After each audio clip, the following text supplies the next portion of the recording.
What you're about to watch was a whole lot of fun. And it was an entirely improvised, off the cuff replacement session. We were getting ready to meet for our regularly scheduled Fantasy Flight Games Star Wars when we got a message that one of the members of our group was sick. So rather than play without him, we decided to do something else. And we talked about doing Mithras, but the recent return to Ubiquity to play All for One, and the fact that we had gathered together to play Star Wars, we were in the mood for some pulp heroics. But what? So using Ubiquity, we have so many exciting options. But in the end, we opted to return to the toxically shrouded in mist Venus of the one-off that we did a year or two ago with Ivan and Aloy, the Sky Riders and the Mist Pirates, a Venus serial. So adding Aloy and Ivan and Jose to this setting is sure to be magic, I thought. And, well, you can judge for yourself. Anyway, we had a great time. So we sat down first with character creation. That went by pretty quickly, and then launched into play.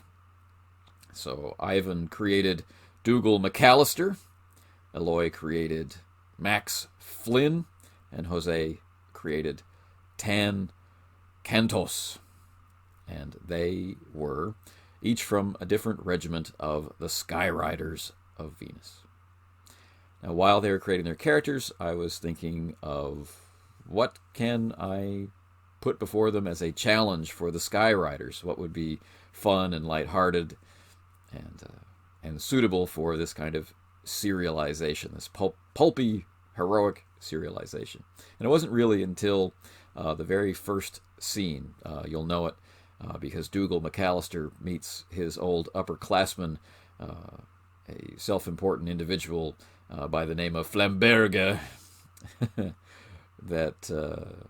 that was the point where I knew exactly what I wanted to confront them with. And drawing on lots of experience with Ubiquity, I was able to dream up the situation that you see them face. But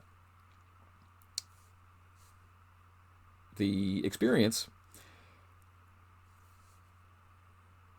was, I guess you can say, an experiment on two levels. One, we were using teams for the first time together for play of this type, and recording it and using its different features.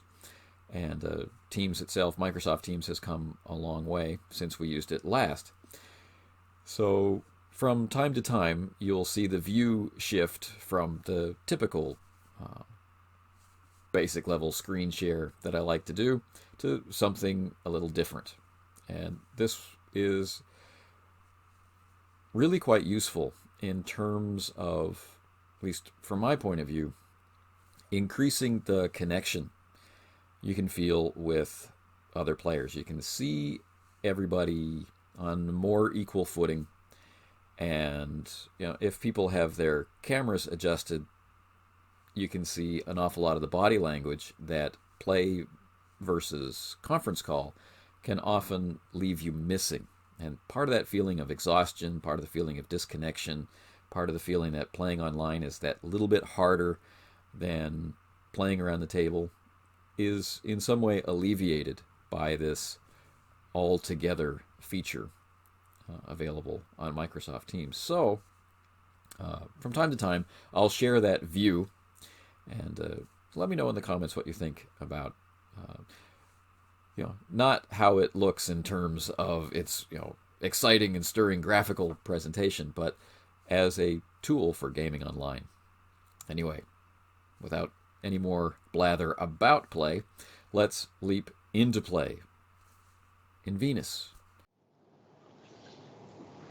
Okay. So, Ivan and Aloy remember, but this is new for Jose.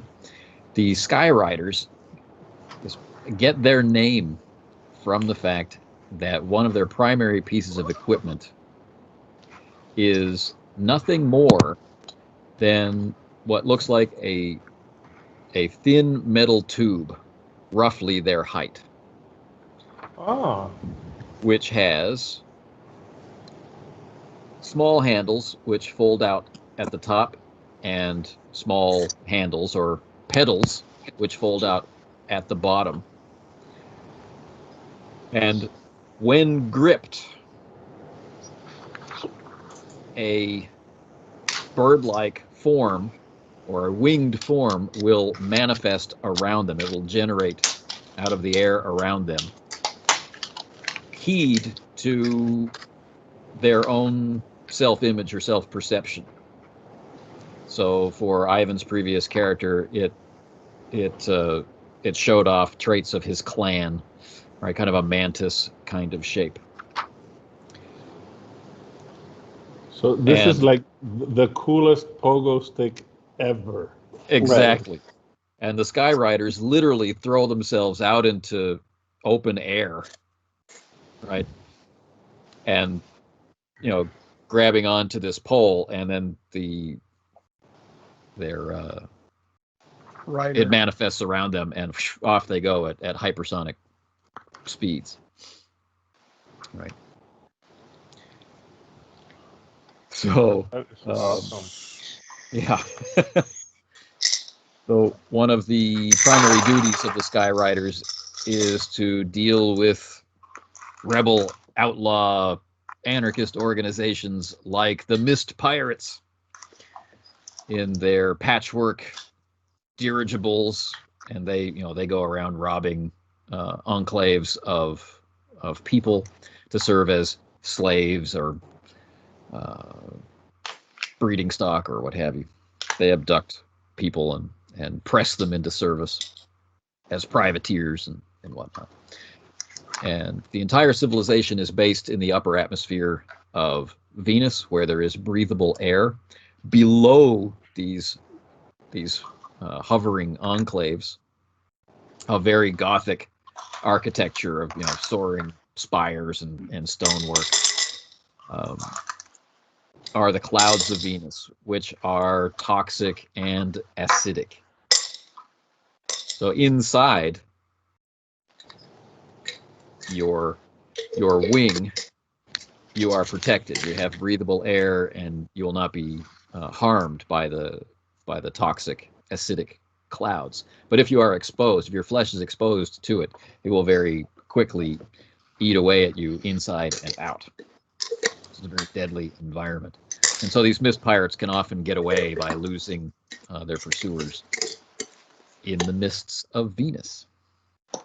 That doesn't sound very pleasant. So, are we, since it turns out that a couple of months ago I read the first 3 or 4 books of John Carter, are we any particular like purple or yellow or green?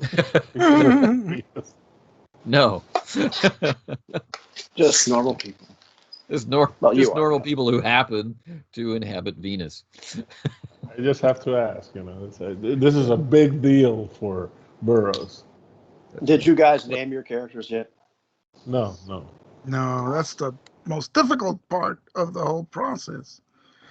The first name is Max. I got that, I think, because everything has to be extreme and dynamic. So, right. Ivan, have you been named?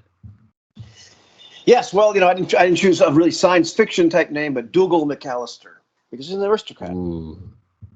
Also known as Dougal the Black. Please don't kill me. For no particular reason. The first trap chest, you're biting it. That's why you'll be opening all the doors, son. Yes, an aristocrat with redemption on his mind. With a tarnished reputation. Yes. Max. Our military officer is called Tan, T-A-N, Kantos. Tan Kantos.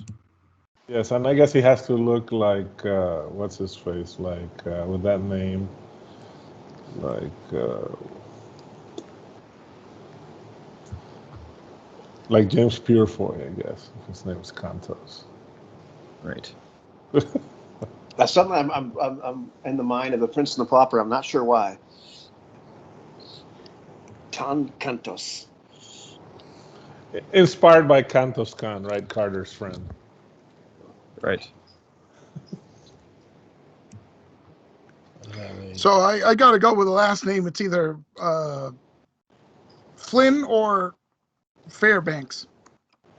Right? Those are the classic action heroes. I'm going to go with Fairbanks. Max All right. Fairbanks? Fairbanks. Yeah. Yeah. So, oh, and this is very important. Kantos is with a K. Of Yeah, course. yes. Of course. All right. So give me your names again. It's Tan Kantos. That's the color. Kantos. Yeah. Uh-huh. Kantos. See. And Ivan is who again? Dougal McAllister. Dougal McAllister. You know what? Let's go with Max Flynn because it's shorter and easier.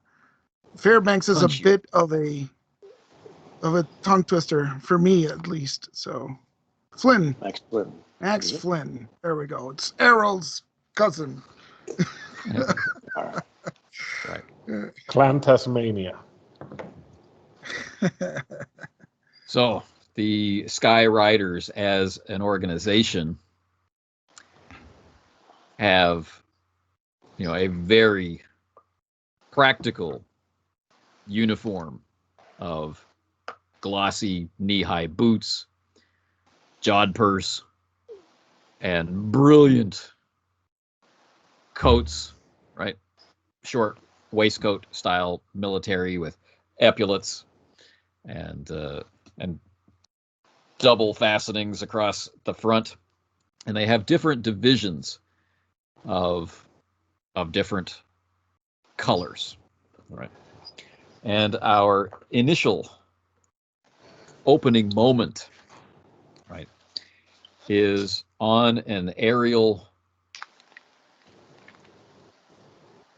rocky enclave is the word that we use, right?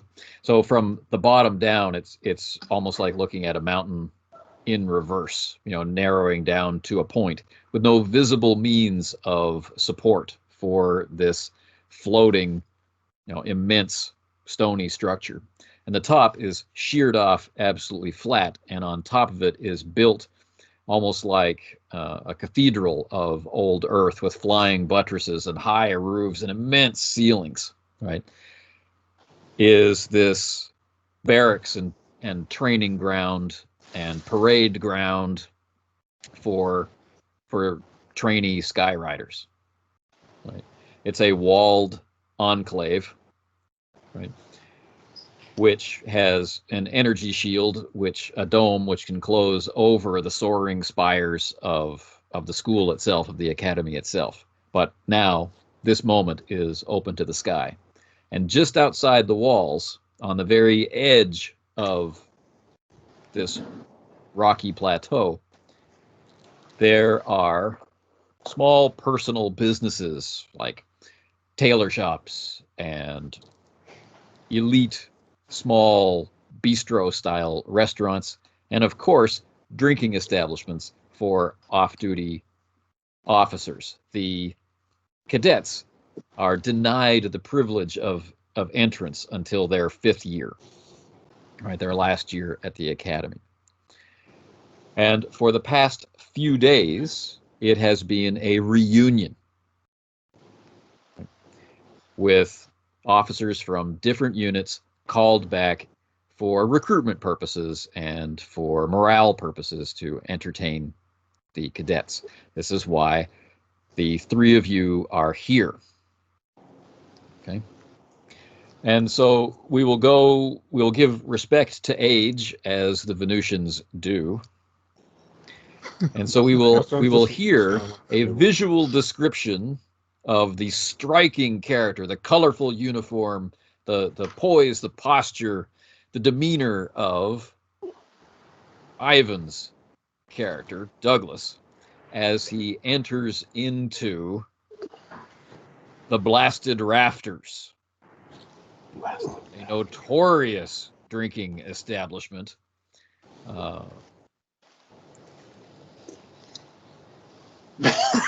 So yeah, Douglas. That's a common mistake. Sorry. Just struts quite right. Struts in, chest out, ridiculously far out. Boots polished to the point where you could just practically see his face in them, even though he's 6'1", but still you can see his face in them. Epaulets just completely. If you could polish epaulets, he's done it somehow. Every little bit and piece, and just the purple, kind of brightest purple pinstriping down the sides of his pants and everything is just gleams as if it's almost like an LED, that sort of thing. And every surface on him shines, even if it's possible for cloth to shine, he's made it shine in some way. And it's an air of self-confidence and the idea that every eye should turn on him. If it's not, there's something wrong. But this is how he just struts into the place. All right. And giving deference to age. Who's next, Ivan? Oh, let's see. Who's the next oldest? I forget. Okay, please. Oh, Max. Yes, so Max is a Venusian lancer, red coat, golden buttons and white pants, black boots, with his regimental hat. I don't know what one of those tall things. Right. In his arm, blonde hair, lightning sword at his side. He's not the tallest of them, but he is quite fit and always looking for adventure. Would they have mustaches? And I think not? So, right? Like a mustache and a small goatee. Looking 13, dapper as well. And yes, and cocky and overconfident. That's what you remember of him from school. So. Right. So it's my turn? It is. Yes. All right, so Kantos Khan steps in, and he doesn't look like a friendly guy as he looks around, standing at attention as unnecessarily, hand on his saber hilt. He's maybe just a shade over 6 feet and athletic, right now, not rather than muscle bound or anything like that. And his uniform is like perfectly pressed, but he's not wearing, a dress uniform. He's got, the black boots, tan pants, to go with his name, and a navy jacket with, he's got the epaulets and the symbol of his clan, which is like a screaming eagle's head on the left arm. And he doesn't have any medals on it, but he has all the ribbons of all his qualifications and trainings. And he's got a medium length hair and like a almost Elmore-like dark mustache. Oh, Jesus. Steely eyes, and of course a scar beneath his left eye running into the mustache. Right. Accompanied by his faithful canine. Right. Yes. 10-legged dog. A 10-legged dog, yeah. The dogs do bark, the riders come to town. Yes, there we go. All right. So Now a question. A question. In a pinch, do we use our vehicles like a quarterstaff? You can. All right. Go on. They are variable in length. They shrink down to just this, and they attach to the belt behind the lightning sword. So you can even use it like a baton if you want. Oh, that's fantastic! I love it. All right, so the bar, the Blasted Rafters, is full, and all around it's memorabilia of the different units, from different sporting events and from tactical trials and one division versus another division in different training cups, and there's graduation photos of different classes, and so your own classes are up there on the wall somewhere, and there are uniforms and there are unit flags all around, and It has a high ceiling in the center. It has a vaulted ceiling with, of course, rafters, and the rafters are they have actually been blasted. There's signs of all sorts of combat and burn damage all the way around the room. And the noise level is intense as all of these officers are seeing their old academy buddies for the first time in months or years, and are telling war stories and whatnot at the top of their voices as drink is liberally being shared around. And we bring you three friends together there. And, of course, rivalry immediately springs up. Of course. Of course. Because, as I draw on the most ridiculous name I can think of, right? A graduate who left the academy 1 year ahead of you. He was always, your upperclassman. And his name is Flamberge.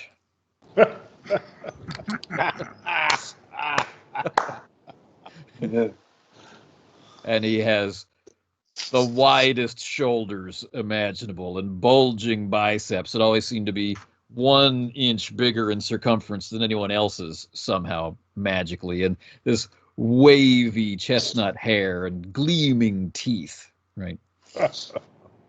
He has his royal blue uniform coat over black trousers and black boots, and he's leaning up against the bar, and he spots the three of you. And his rank is 1 step higher than yours. Of course. Of course.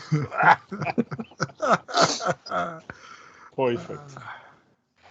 He strides over, bringing a pitcher, which he slams it down, and he opens with, "You're welcome."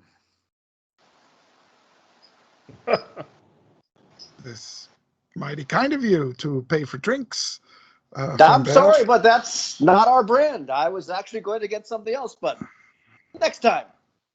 Come on, you rascals, I'll buy you a drink. We don't need to drink this swill. They have much finer ale at the bar. I see your manners haven't improved.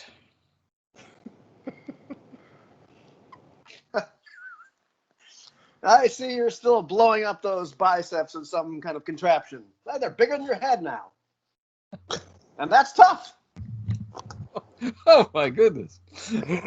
Well, he is taken aback by your brazen assault on his dignity.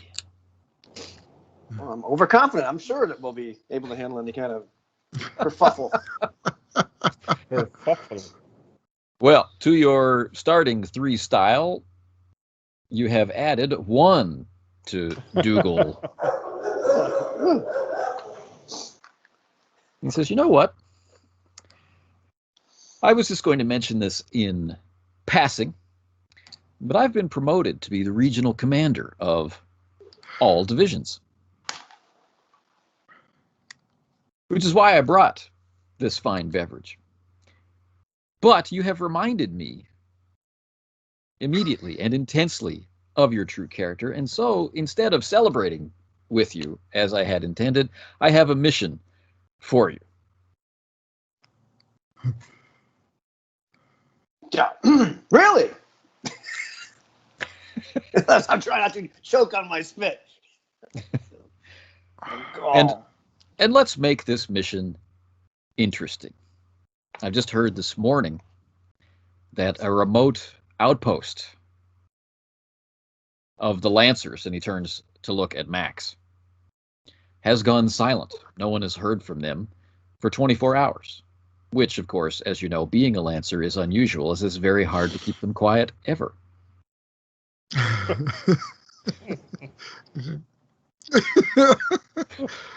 So I'd like the 3 of you gentlemen to travel there, ready for anything, determine what has happened, if something has happened, fix it, if possible, and come back and report. Dismissed. Yes, sir.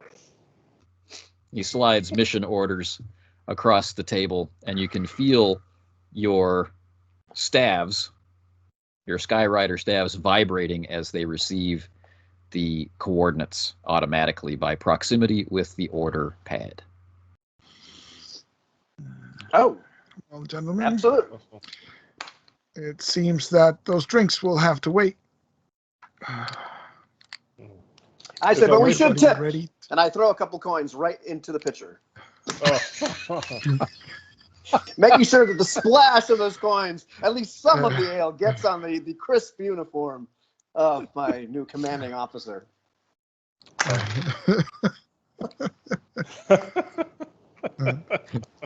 So you three are all lieutenants. Okay. And so he dismisses you now one at a time. You know, Lieutenant says, looking at Max. Lieutenant, he says, looking at Tan. Private, he says, looking at Dougal.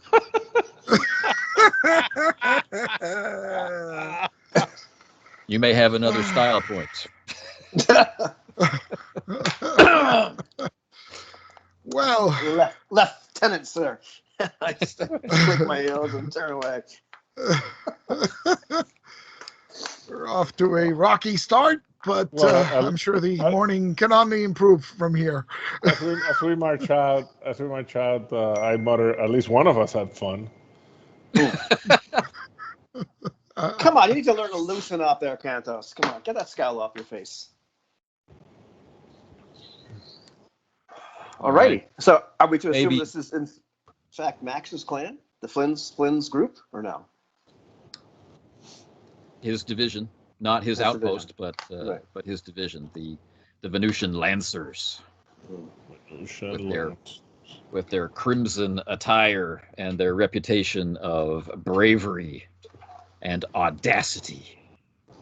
Nice. So maybe Right, 20 so- meters ahead of the three is the edge of this floating enclave. There's no fence, there's no lip or railing, there's no stonework, nothing. It's just the edge. It's a lawsuit waiting to happen. Mm-hmm. Yeah. Yes. So I look at the rod for the coordinates, right, and get a general sense of direction. And well, gentlemen, time's wasting, and I run to the edge of the platform and jump with my rod in hand as I activate it. Right on. And what does your wing look like as it materializes around you? Well, it bears the regiment colors, right? So it's mostly red and gold with some white sections. And it's, I don't know, it's kind of like a jet ski, but sort of elongated, and it's open.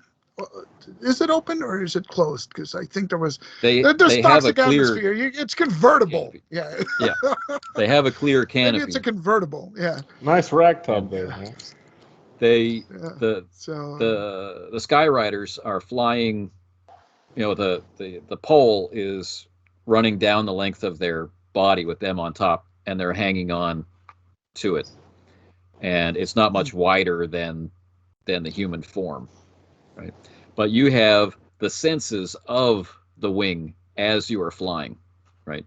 So not exactly a 360-degree sphere, but fairly close. You will feel the impacts of incoming fire as if you yourself are being shot, and you control it with thought more than with muscle, right? So it's a representation of your unit, and it's a representation of your personality as it manifests around you. And its wingspan is more than twice your own span of your own arms, right? But in a kind of raptor-ish shape. There's lots of variation on what that shape is from individual rider to individual rider. So you can just imagine as someone hurls themselves into space, and then just in a sheen of energy over their flesh and over their uniform, and then expanding out and materializing into a solid winged craft, and then rocketing off at unbelievable speeds.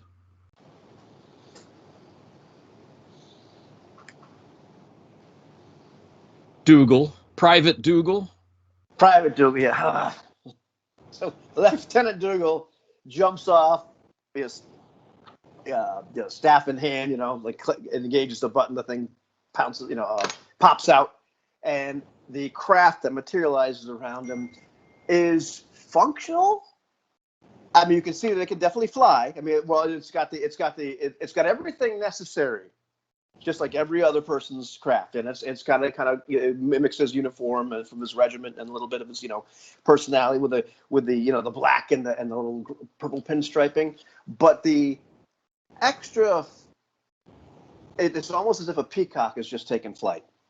There's just little tail. There's a tail. The tail, tail, just like the plumes, from the tail, streamers from the wings. It's kind of like, I forget what you call that, but that tail that like a pterodactyl would have, that long tail with a little thing at the end. It's got all these ridiculous flourishes that literally have nothing to do with aerodynamics, and and then probably half the size of the craft is just all this extra crap.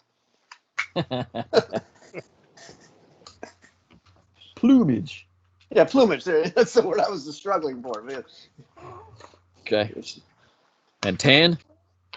Tan kind of like, goes up to the edge, activates it so that the handles and the footrest pop out, calmly gets on it, and then swoops after them. And as he drops, the craft takes the shape of like a golden eagle with a metallic cast to it. Yeah. All right. And it even screams once as it forms. It goes, ah! That's great. And he looks kind of like serious and bored, but the eagle goes, ah! His inner, born to be wild thing. Awesome. So I guess in the spirit of things, mine would be hawk-like, and then we complete like the whole set of bird-like. Peacock. Most can I share my screen? You can, yeah. You can. Here you can we do go. that. So I think this is what Ivan is describing for the tail. Do you see the bird? I see your character sheet. Yeah, I see your character sheet. Oh, jeez. Dagnabbit, hang on. You can also share photos as well. Yeah, I'm trying to share a screen. Is the screen share off now? Nope, it's still But you showing have your character sheet. stop what you have to stop what you're sharing first. I think is part of what you have to do. Oh, there we go. Yeah. That's weird because I clicked this window. Yeah, there we go. Yeah, right on. Yeah. Oh, there we go. It's See, that's close. That's ridiculous. Yeah. That's perfect. That's the streaming tail from. That's fantastic. Yeah. Yeah. That's pretty much what it's like. Yeah. So the wings, right? They're armed with lightning guns, just like the ones on your hips, and the damage rating is the same.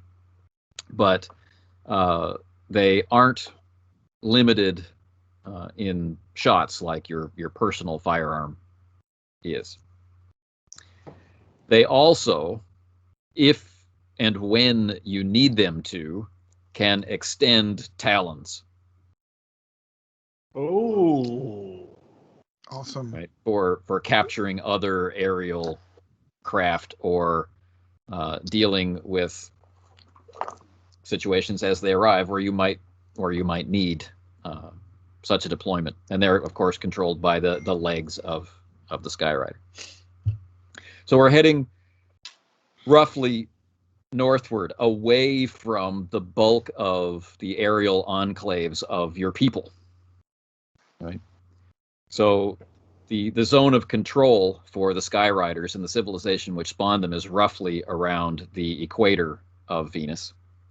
But you're heading toward the northern pole, away from civilization, toward the outposts, the frontier, the place where a McAllister would never be sent because their political clout would protect them from being in such a harmful climate.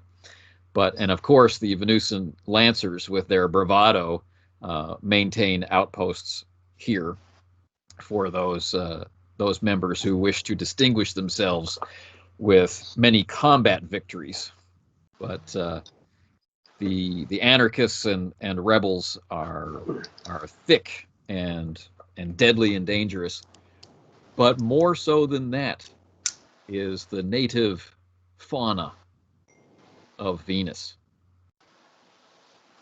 And if you are very unlucky, you may encounter some of the larger species, where it's rumored that even today, even though it's been decades of constant Skyrider presence in these outposts, the dragons of Venus still reside. Dragons of Venus. Just a point of information, and so Eloy will laugh. Kantos does have, with a navigation spec, an average survival of 6 for route finding. Military orienteering. He's not great at overall survival, but navigation, he knows his maps. My God. Excellent. Well, I would expect nothing less. Quelle surprise! Yes. Well, this is a bad time to have found myself to not have taken the gunnery skill. But anyhow. True. Oh, well. I didn't either. That's the next couple of points we earn then. Yeah. Right. One of the advantages of being a Skyrider, because I predict problems along these lines, gunnery would be for mounted defenses on the floating enclaves.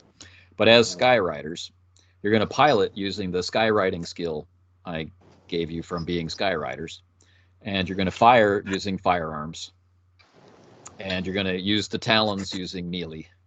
So it's all wired into who you are as a being. That's good. Good anticipating. So the one weakness or one downside of the wings is that they will cause fatigue. They will cause non-lethal damage in extended use. And the assignment you've been given, you're going to have to travel far enough to count as extended use. Okay. And so as we arrive in the area, navigating around to arrive at the outpost that you're looking for, we will need to make body checks. Ooh. Okay. The difficulty for your check is 2. So it's double your body. It's a resistance roll against fatigue, as the very energy that sustains the wing is drawn from you, the rider.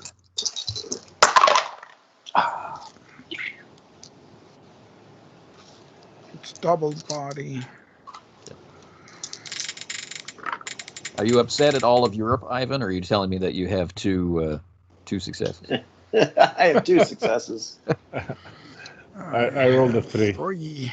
I'm an English longbowman. Yeah. So you rolled a 3. So you have 1 success, Jose, and Eloy, you got 2 successes.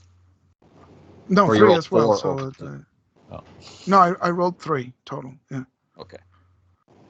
All right. So you have succeeded. So you feel tired, but in that I've just exercised since. Now, how would you like to approach the Enclave, which isn't registering on your sensors? There's no sign of communication, right? There's no warning. There are no scouts who've identified and are asking for identification. It's just silent. I think we should. Do we have a radio, or do we fly close enough to talk? Is there a comm system? Yes, there's a comm system. Gentlemen, I suggest that we land a click away and go by land. This is not good. What land? There is no land. But wait, Oh, yeah, there's no land. Oh, it's floating. the So thing is approach from floating, below. right? And Okay, so approach from below. is it then. in sight? Let's approach from below. So before it's in sight, I've asked you how you want to approach it. And so we've got one recommendation to approach it from below. Sure. And we spread out a bit so that we cover more visibility of and not bunched up together just in case there's some nefariousness afoot. And would you like to approach through the clouds, relying on sensors alone? Of course, why not? Yeah, we should probably take advantage of any cover, right? If we're not getting any, suspecting any possible foul play, right? If we got cloud cover to hide behind, we can approach unobserved. That's probably a good idea. Lads want to take the stealthy approach? Let's take the stealthy approach. Come on, now we learned how to do this at the academy. We're not cadets. Now, Max, our resident Venusian Lancer, has been to this outpost before, although he's not stationed here. So this will give you a slight edge in navigation, which you can confer upon the others if you choose to so share. Yeah, of course. I will provide them with whatever information I know. So the outpost itself is again another inverted floating mountaintop, right, with a very defensible, hardened military base at its top. There's a large perimeter so the wall is inside a large perimeter, so that there's room for this base to expand if necessary, if needed. So there's a lot of room for landing and staging troops or what have you around the edges of it. And as you remember, it's surrounded by mountains, right? Incredibly high Venusian mountains. So it's almost in a bowl of these different mountain peaks, which are almost a kilometer away in the four cardinal directions. Right? So a bowl filled with these toxic clouds is beneath it, and then nothing above, of course, but the hazy skies of Venus, which prevent any sight of the legendary stars. But coming at it through the clouds risks contact with these mountain surfaces. There's a narrow path, almost like a trench, to navigate no matter which direction you come at it from. And so this will be your first obstacle, a skywriting obstacle. And we can do it in formation, or you can do it independently. If you do it in formation, there would be one lead and assistance from the others. If you do it independently, it would be just you. Yeah, that sounds good. So maybe I'll take the lead because I've been here before, right? And I'll be relaying data as I go back, on the canyons, and watch the starboard flank and stuff like that. Watch for rock outcroppings and such. Right. Now the wings have a very quick speed, but they can go faster. So the difficulty at the default speed is 3. And the faster you go, you'll increase the difficulty by 1. You decide how fast you go, and you also decide how much higher than 3 the difficulty is. Aloy I don't think we need... So Tan and Dougal will each be contributing 2 dice. Your knowledge gives you 2 dice. Ooh. Okay, so that increases. Yeah, 2 for my knowledge, 2 for Tan, and 2 for Dougal. Is there an advantage to speed that we know? We don't really need to hurry. Well, it's all of what you imagine is waiting for you.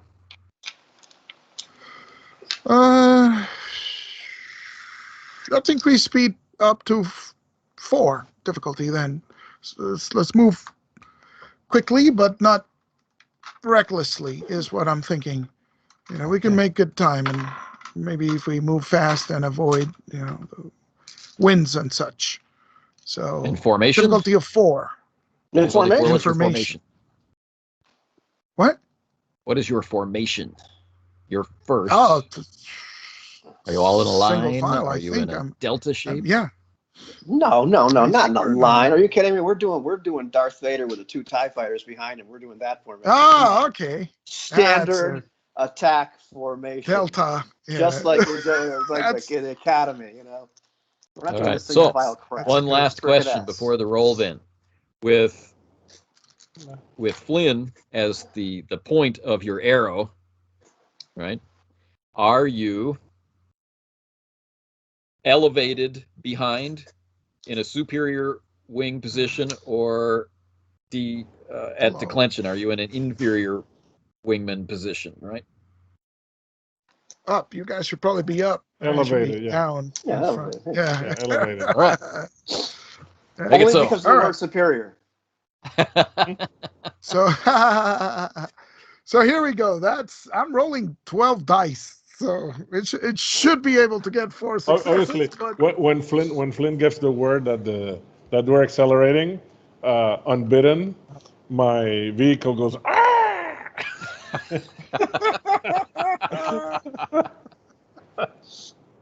That's right. So I have scored 5 successes on 12 dice. Still good. All right. Which is one more than we needed. So it's one more than you needed. So it's less than a complete success. Okay. So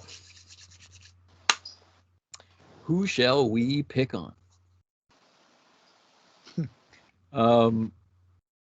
Max, back at the academy, who could you count on to always get you in trouble? Go. From these 2 yahoos? From those 2 guys. Of course, it's always Dougal, right? It's always Dougal. Of course it is. Okay. So, as you come in, right, there's one moment where, as the lead wing, you just barely crest a new defensive emplacement of a wall with gunnery turrets. Right? It wasn't there when you were here last. You just miss it. Now, of course, your wingmen are higher than you, so it should be fine for them. Except one of them has drifted a little out of formation. Guess who? It's Dougal, of course. It's Dougal. Dougal, I need you to make a quick evasion. Okay, quick evasion. All right, cool. What am I using for evasion? Am I using flat dexterity, or am I doing? You're using your dex plus your skywriting. Oh, okay. Oh, so I'm using skywriting. Oh, okay. Forget it then. Yeah. Let's see. What did I put into skywriting here? 7. Oh, wait. Yeah, 7. So 7 dice. Okay, cool. Wicked. Yeah, quick evasion. Difficulty is still 3. Oh, sorry, it's 4 because of the speed. Okay. So I'm using a style point because that's a good idea. Oh, too late. And it's a good thing now. A good thing I did because I rolled 5. All right, on. Okay. The style got me one of those successes. That's good. So you would have hit this large gunnery emplacement. How did you miss it? It's coming like right at me, like boom, right towards my face, and I just kind of flip the thing over sideways entirely, and it's just that little flappy bit of the tail at the end, just kind of kisses it, like whacks it, as it goes by. It actually hits it. Awesome. All right. Very cool. As you go by, you can see the hips and legs of the gunner still in the gunnery chair. But the rest of him is curiously absent. I think I know why the place is silent, fellas. Seems this fellow back there lost his head. And his torso, as a matter of fact. So nobody's Something is shooting at afoot. us, I assume, right? Nobody's shooting right now. Nobody's shooting. Yeah. At least All one right. dead fellow back there. There could be more. Imagine perhaps the entire base. Sorry, old chum, but something's definitely wrong. As you're rocketing through the clouds, you cannot see the outpost, but its signal, not its beacon signal, which you would expect, but just the sensor signal of a large aerial object, right, is impinging on your senses. You know, you can feel it inside your mind, almost like echolocation, that you're getting near it. You can feel the ground beneath you. You can feel the sloping walls of the canyon to either side. And you can feel more of these defensive wall emplacements passing beneath you below. But everything is silent. There's no feeling of life. There's no registering of any of the unit signals that should be coming to you.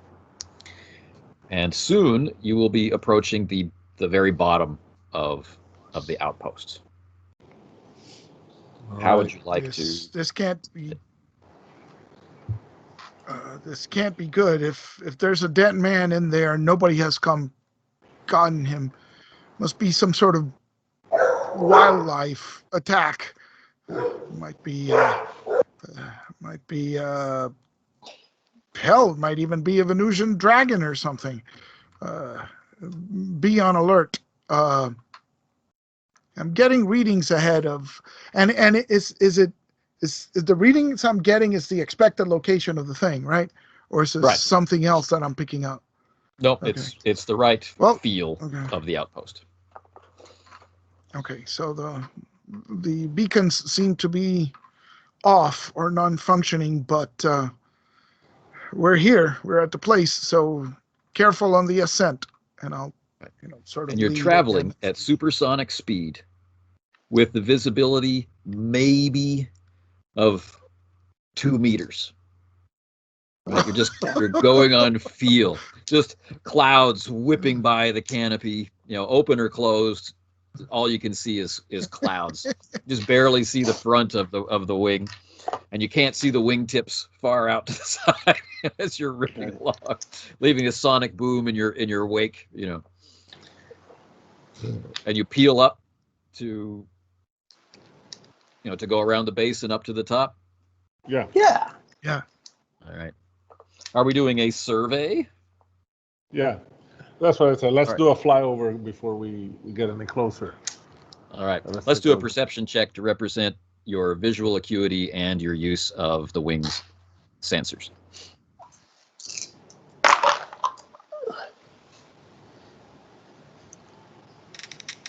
3 for Dougal. 1 for me. And 3. Okay.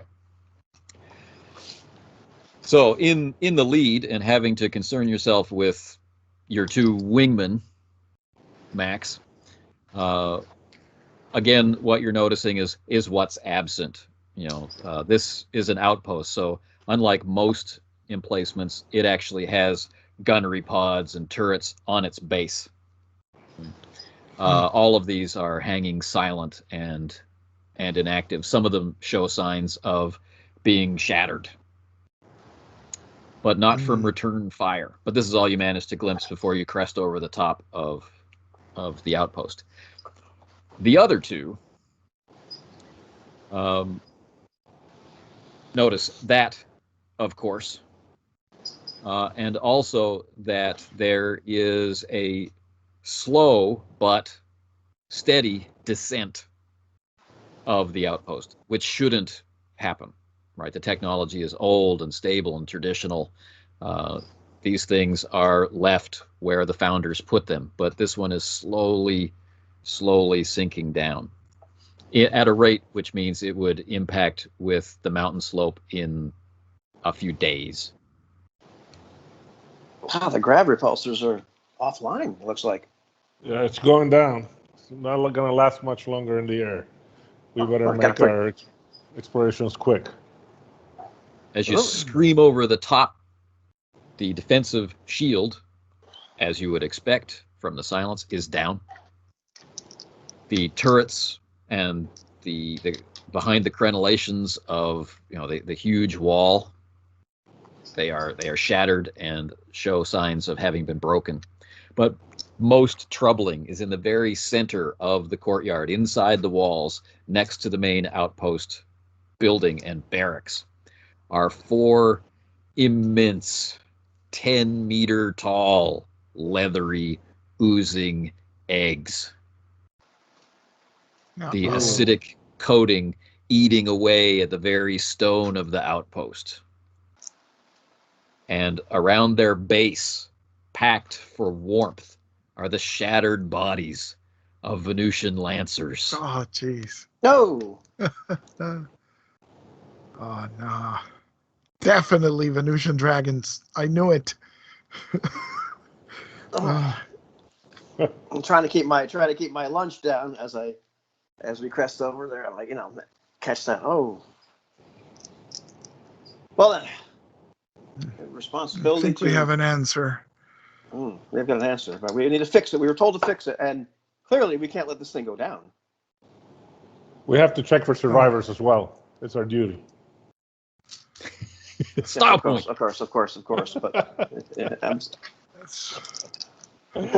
But instantly, I'm thinking to myself, my goodness, like I can't fail. I cannot go back and tell Flamberge that we let this thing actually crash, and the considerable financial investment of the Lancers and of the wealthy families of Venus has been allowed to crash into the earth, and that somehow Dougal the Black let this happen. Oh no, we're going to save this. We're going to save this outpost and avenge these men, but we're going to make sure this considerable investment is protected and made right. Yes.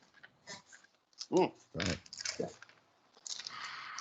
So there's no sign. What is the policy? The mother. What is the policy? What is the regarding dragons? Right, they're to be eliminated on site or exterminate on site. They are unreasonable. They will not negotiate. This is like Shadowrun. Never make a deal with a dragon. It's true. Yeah. Although in Shadowrun, the dragons can at least talk with you. Right. Now these dragons. Yeah, but These dragons, in addition to oozing acid and having the capacity to flight, have 2 other disturbing abilities. They seem to exist slightly out of step with time. Oh. Sometimes having an unusual stasis-based resistance, and sometimes attacking before they attack.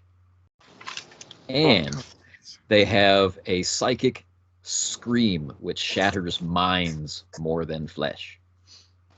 Well, other than that, just giant teeth and claws. Sounds like very pleasant company. Yeah. Yes. Sounds like Dougal's ex-wife. Well, if he's as good with his wife as he is with superior officers, yeah. Yeah. Yeah, that explains a lot. Right. Yeah. All right. So basically, but what we're seeing right now is just the eggs, right? There's no big just giant. the eggs. All right. So I think that having said that, we have to check for survivors. Kantos does his standard, deactivating his machine 10 feet above the ground and flipping down acrobatically to land. Nice. While looking very bored. Yeah, that must be a really good, it just dives down and last moment flares up and whoop, collapses into the rod and nice. Yes. And Dougal, on the other hand, he kind of glides in. There's no acrobatic leap. There's no that thing. It's just kind of, it fades away and he's striding. Just get it to the point where he strides out of his craft kind of evaporates. Strides. All right, let's. No longer protected by the wings. The smell assaults you. Oh. The the smell of the acid eating away at the stone. And there, you can hear the sizzling bubble of it at work. And we got to get rid of it. Other than that sizzle, there is silence. No hum of machinery, which suggests, as you mentioned, that the gravity generators must be on their emergency setting. They're no longer, thrumming with power. They are silent, and as a result, the outpost is ever so slowly sinking down to Venus, where it will, be destroyed. But this also brings to mind that the eggs must be ready to hatch before that happens. All right, so a couple of questions. Number one, do we carry like extra power packs for the pistol? Oh, sure.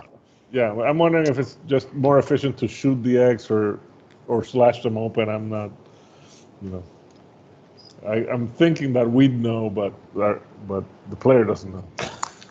Yeah, but we search for survivors first, right? If we injure the eggs, the mother will surely be summoned. Okay.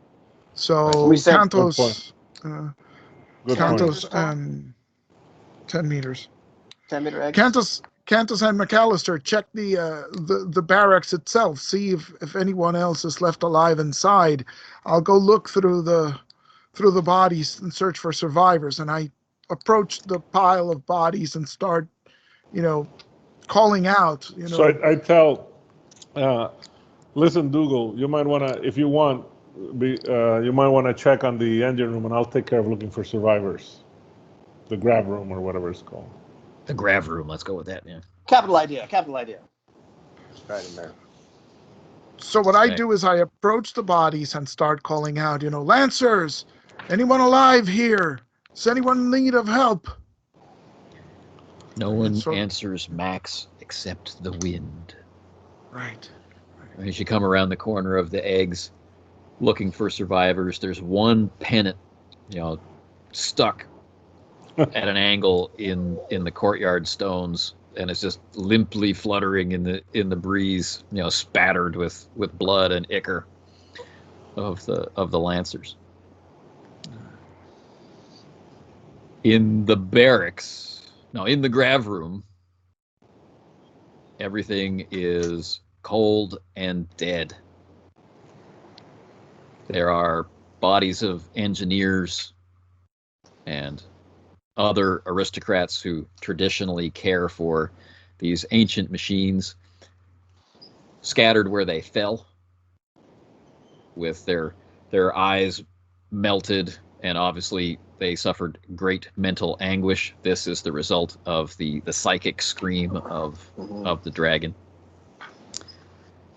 But in the barracks, Tan comes face to face with what can only be described as the lone survivor, except it's not clear if the being has really survived. It's the commandant of this outpost, a man not much older than yourself, with a rank only slightly higher, right? Lieutenant commander. Much better uniform. And he's slumped in the corner on a bench, his discharged lightning sword in his hand. He's just holding the hilt. Right?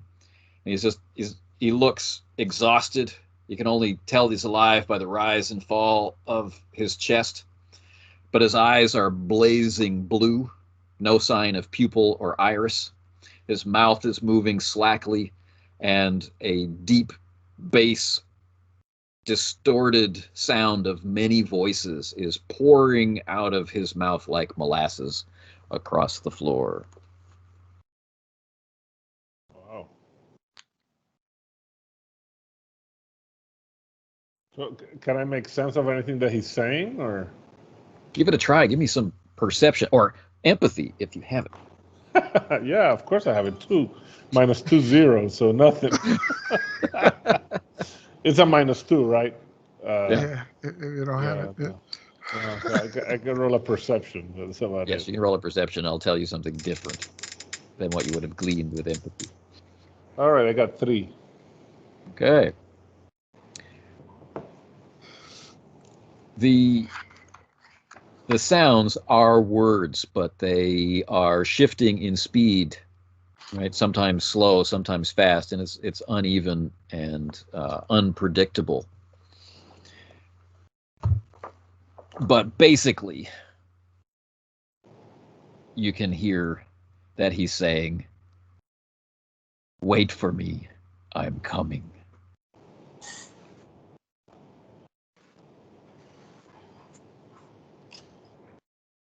All right. So, oh wow. Okay, so I said, Commander, snap out of it. There's no response from the command. And he doesn't move. He's just lying there saying that. Right. He He's doesn't- yeah, weakly he doesn't- reaching out very, very slowly, like underwater, to grab your wrist, for emphasis of his message, not in a combative way. And does he look to be wounded other than his eyes are bright blue and he's all screwed in the head? Just that. Exhausted, maybe. Exhausted. All right. So I unless he resists, I take his sword away and I get him up in a fireman's carry. Okay. And bring him up to the others. And he never once stops with this randomized approach to someone else's speech. Oh. So the first to see, of course, is Max. And I have grabbed the lonely pennant of the the local regiment insignia and have taken it down, as I probably won't have time to do anything else.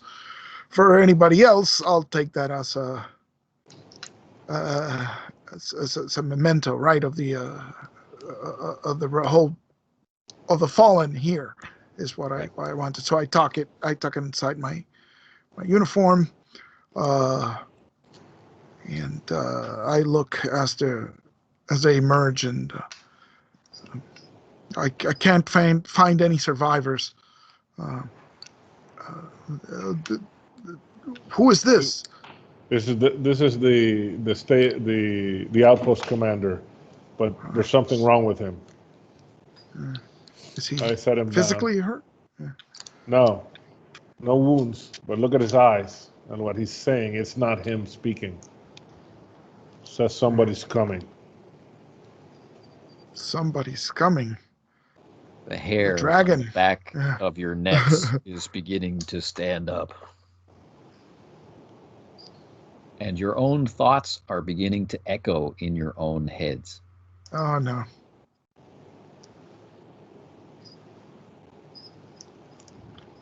Is this affecting me in the grav room? It is affecting you in the grav room. In the grav room. It's almost like if you move your hand to reach out for something, you can see its after image. As if you were moving very, very fast or maybe very, very slow. Yeah. And I notice this as I'm pushing the body of one of the guys that slumped over as a poor bastard. I'm pushing him off the desk where he fell, or the station where he fell, trying to figure out what do I need to do to turn this damn thing back on, or how to fix this. And not having gone to engineer school, having spent all my time learning fisticuffs, and I'm really just I'm overconfident. So I'm thinking I got to be able to figure this stuff out. I mean, these guys. I mean, I'm noticing the crests and insignias of various families, and this poor bastard. I shipped him off, and I noticed the little after effect. Oh dear.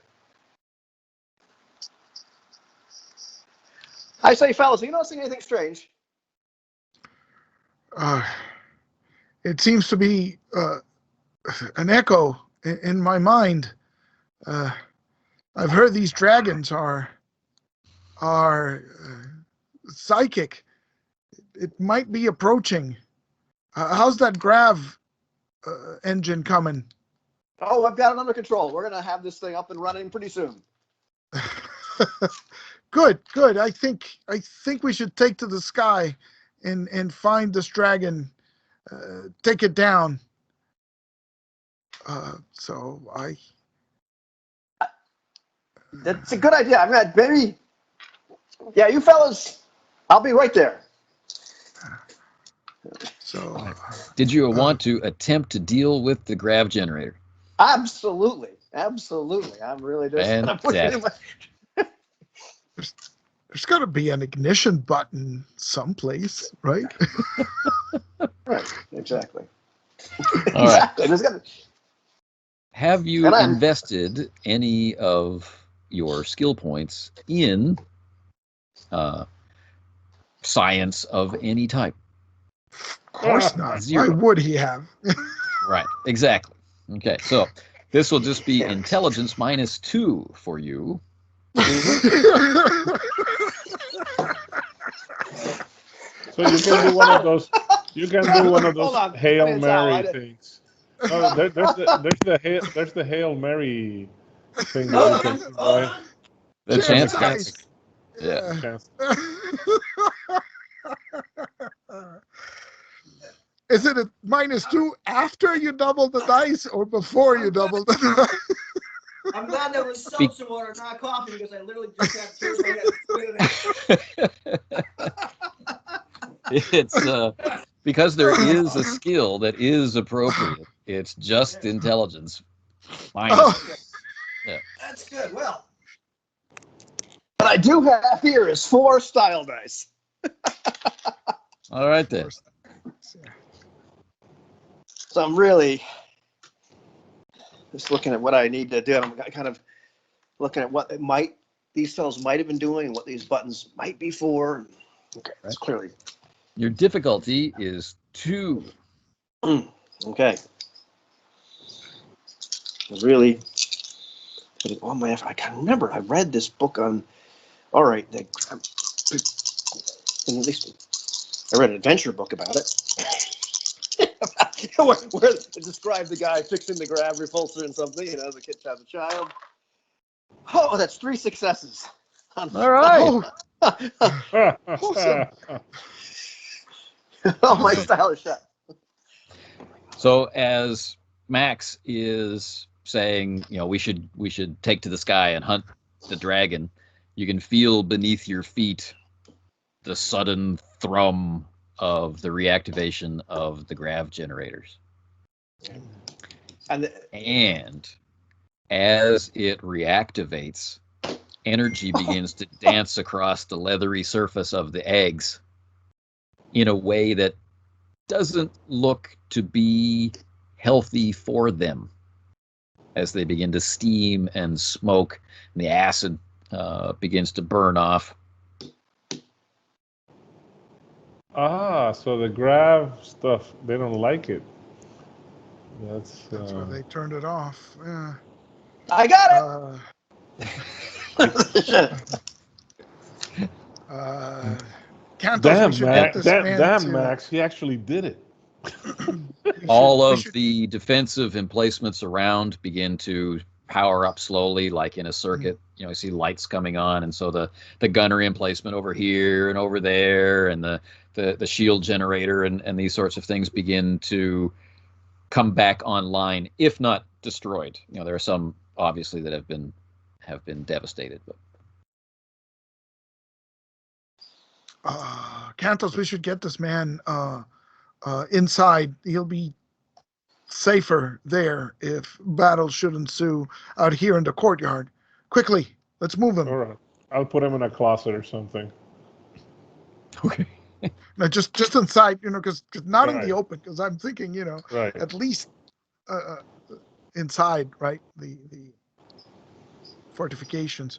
Not particularly, I didn't, what would be the military component? Artillery? I wasn't good at the artillery thing, so I can't handle these lightning cannons. I still say our best bet is to meet this threat in the air.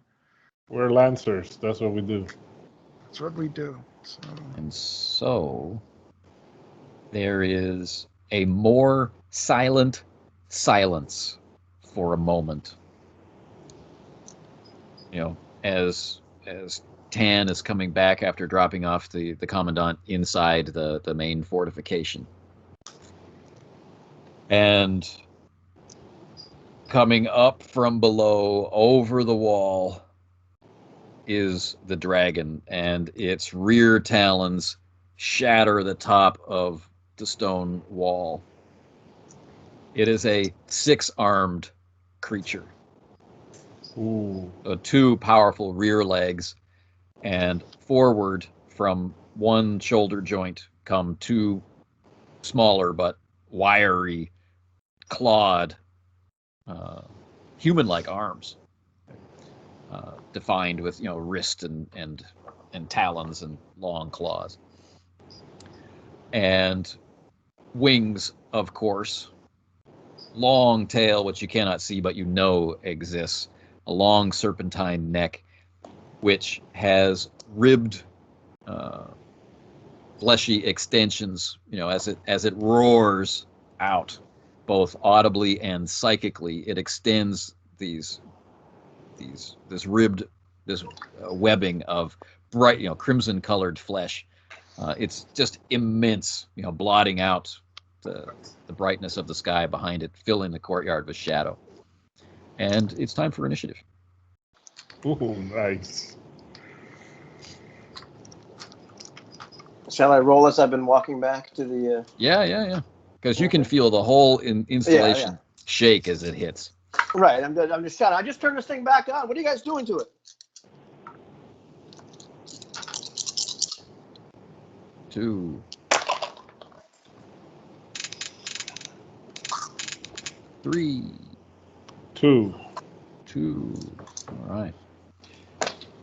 So it's going first, and then our 3 and then our 2 2s are going simultaneously.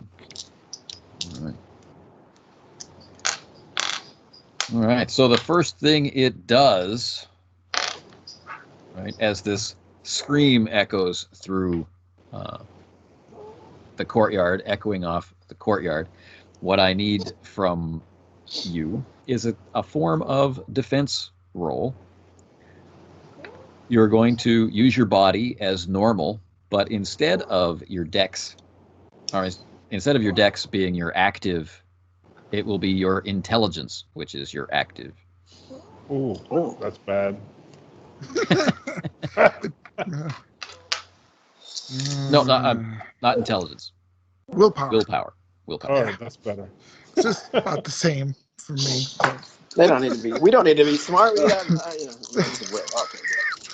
Oh, do we know the target number here or? 4. You're just rolling defense, so it's an opposed roll. Oh, okay. So we can't put any style in it.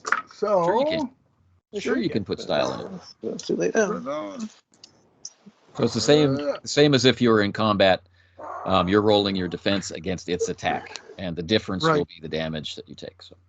Right. So just in case, I'll drop 1 style there. So that is 3 successes for me. Okay, and Ivan, you rolled 1, and Jose? 4. 4.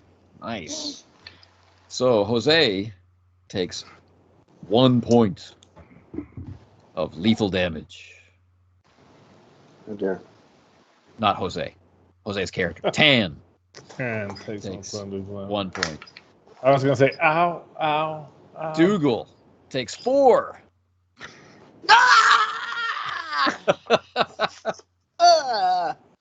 And Max 2? takes 2.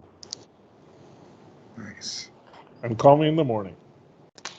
And yes, exactly. It's like your brain is boiling in your head. Your own thoughts feel like acid etching runnels in your mind. Ouch. And then it's time for Dougal to act. All right.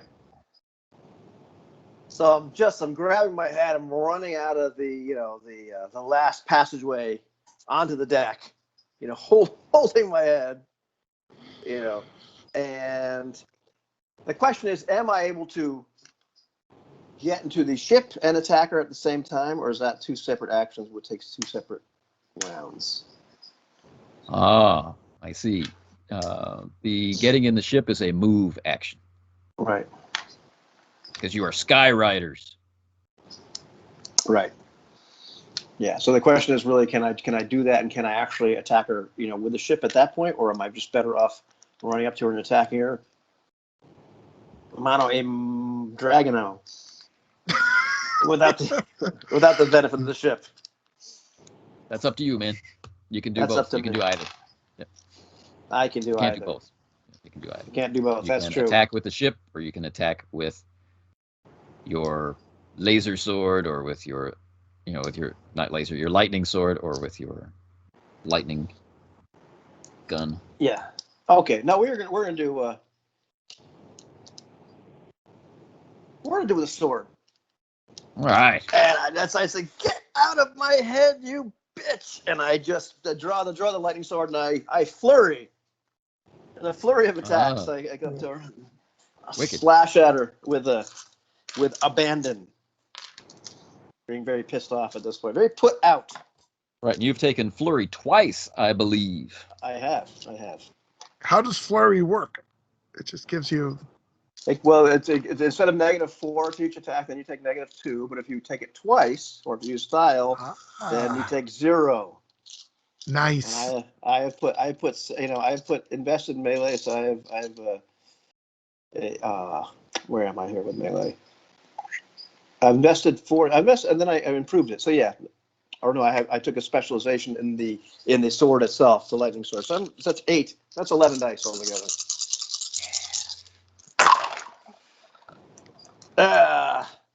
So the first blow is 6. Yeah, and the second blow is 7. Okay. These are pretty nasty attacks, which would fell any mist pirate.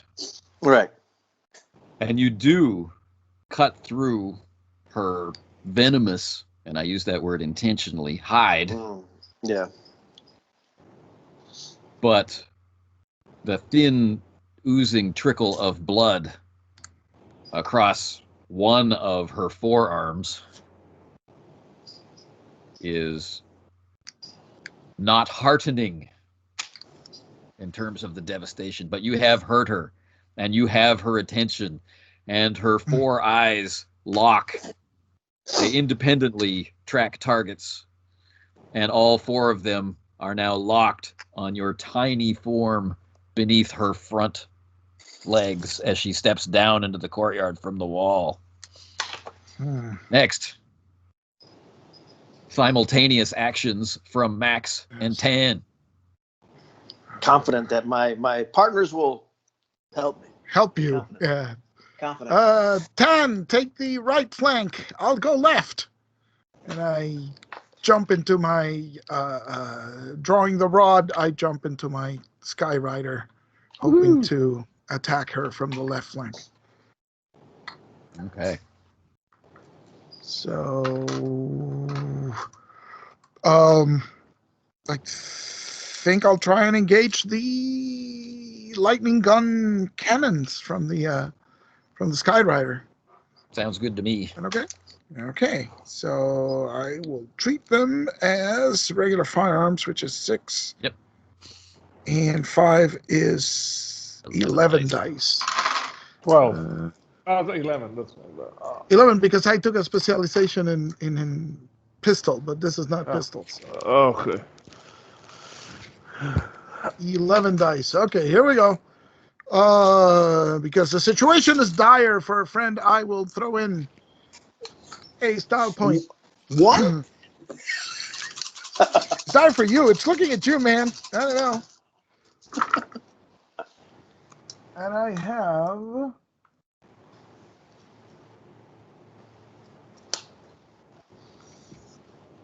6, 7, 8 successes on 12 dice. Nasty. Really good. Yeah. All right. Before I forget, our overconfident Dougal has earned a style for going into sword fighting range with a giant creature. Excellent. And for his concern for a friend, of course, we will give a style point back to Max. Yes. And you're firing down the left flank. Mm-hmm. So you can see, puncture marks as the lightning arcs and coruscates across the surface, right? So it's not just one impact. It's blackening sections of skin all down the left flank as you rip past at high speed. And you can smell the burnt flesh, and the whole ship, the whole wing becomes warm around you as the energies discharge. And Tan. All right. So Tan, sort of like with this usual serious expression, just starts sprinting towards the dragon as he goes drawing out the pogo stick, and suddenly, the eagle screams as it swoops completely recklessly in a total attack towards the dragon. And as it turns to look at the guy shooting at it, I claw it with at the neck with my talons. Nice. Melee. So that he's not gonna get my overconfident friend. So that's melee. And I didn't tell you the damage on the talents. They are 3L. Excellent. So that's melee. That's 3 plus 6 equals 9, plus 2 for total attack. That's 11. And if you like, Mm-hmm. you can sacrifice one non-lethal and do a lightning discharge through the talons, adding 2 extra dice. Okay, so I'm gonna do that and add a style point. Nice. So that's 14 dice. So you have drained yourself of some of your life force to do this. So 1, 2, 3, 4. What the hell? 5, 6, 7, 8, 9 successes. Nice. Nice. Of course, so is that. Of 14 course, dice. of course, that's 9 success. Yeah, okay. That's fantastic. All right. Now, do you want to land and claw in, or are you raking as you go past? Raking as I go past. All right. Right. So I'm kind of imagining that as you're going in from the right, and as Max is going in from the left, you kind of cross over each other. Lightning ripping down one side and claws ripping up the other. And this lone, tiny little man in the shadow of the dragon standing with literally lightning in his hand, right? Yeah, this is like a Frank Frazetta painting, like, It really should be. Should be the cover of some book with just the little guy. With words crossing. Yeah. Excellent. Last known photograph of. Speaking of which, it's time for the mother dragon to respond. Right. And she has so many options open to her. She could ooze acid over you. She could claw you. She could bite you. What makes the most sense? What is the most unlikely you are to survive? Let's go for the bite attack. That's what I was All right. too. Yes. All right. You are dealing with 6 as an incoming attack. Okay, well that's not good, but okay. But I'm gonna roll my.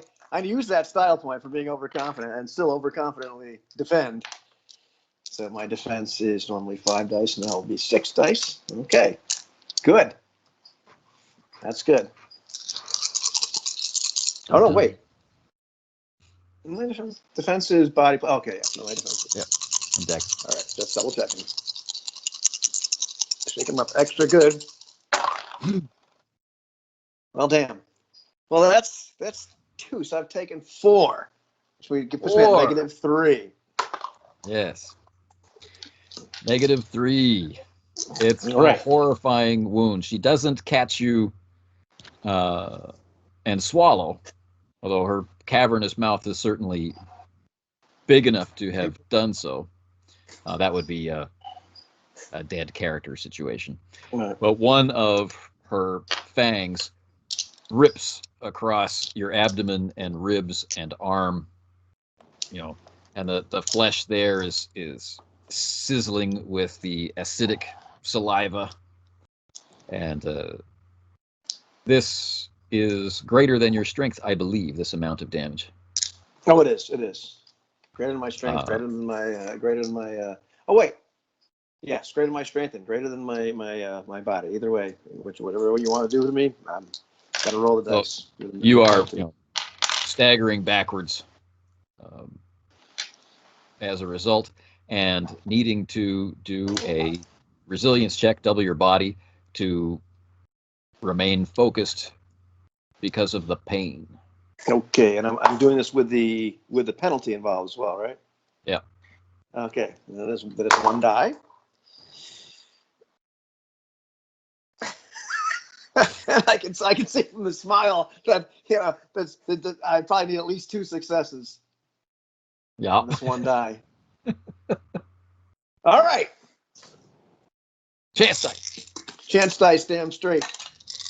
Uh-oh. I used 10 of them. You're gonna use 10 chance dice? Absolutely, because I know math. That'll I've done the math, and that's you have to. The more of them you take, the more likely you are to succeed. I'm so that's happy that 11 he dice did looking this math. for a 7. That's right. I'm so happy he did this math and explained it to me, because I still don't understand how it works. So, but hey. Yeah.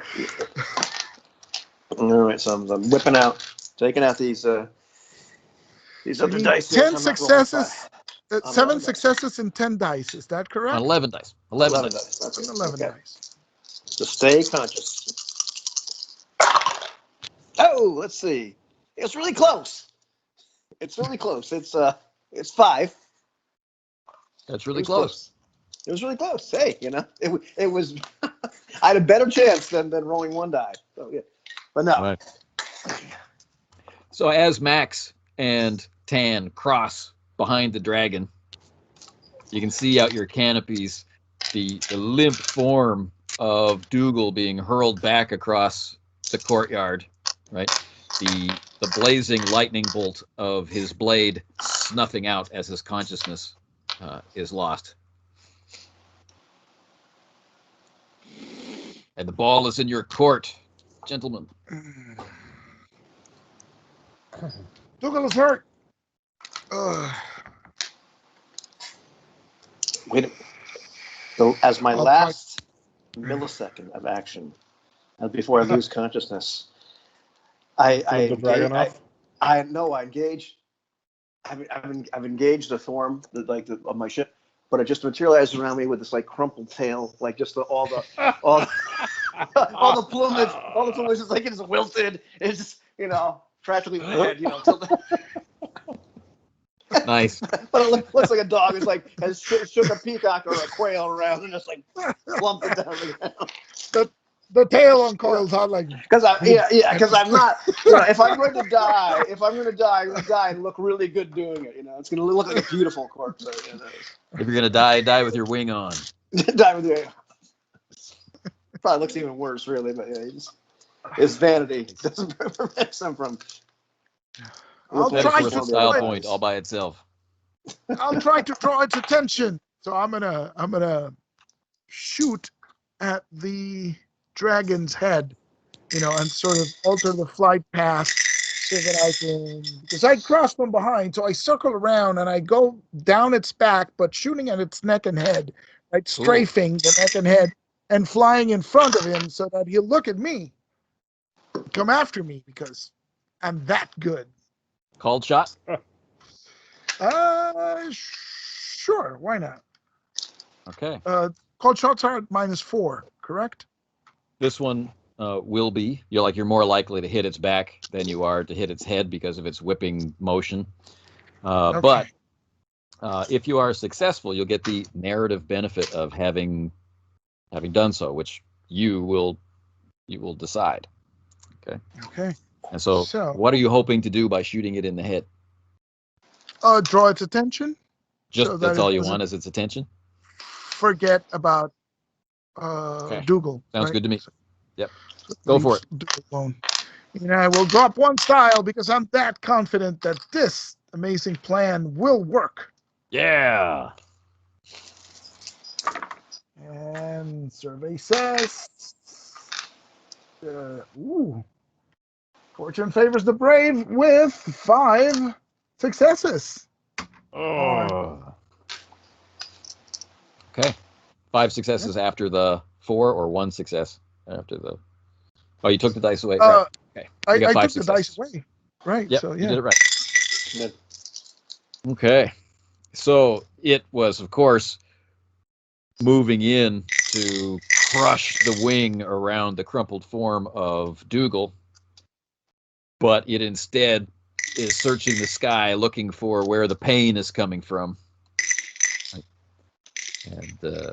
and locks on the crimson and white glinting shape of your wing as you zip by in front of it, so you can feel in the back of your mind, you can feel its maw rising up behind you, to engulf your craft when Tan.